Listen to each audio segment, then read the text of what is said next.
আরে বেটা, চুরি বিদ্যা মহাবিদ্যা, যদি না পারস ধর। আচ্ছা বাদ দে, চল।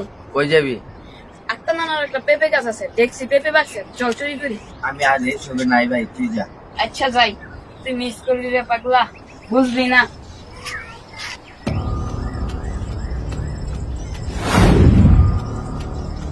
ওই তুই কেন জানি চুরি করতেছে? ওই চুরের বাচ্চা চুর, খারো খারো খারো খারো। ইস হাতের মতো কেমন মারলো রে। এই পাইছি রে, এই তোর লগেটা কই? আমার লকেটটা মানে? তুই এনে বাইরে পাহাড় আছে, তোর লগেটার বাড়ি চুরি করতে না? আমার লগে তো কেউ ছিল না। এই চল চল, তোর বাইরে গেছে। ওই তোর বাইরে গেছে। তাই ভাই আমি কিছু করি নাই ভাই, আমি কিছু করি। বাইরে খারাপ পুরানদের সাথে চললে সে যদি কখনো একা একা অপরাধ করে, তুই তার সাথে চলার কারণে তুই অপরাধী হয়ে যাবি।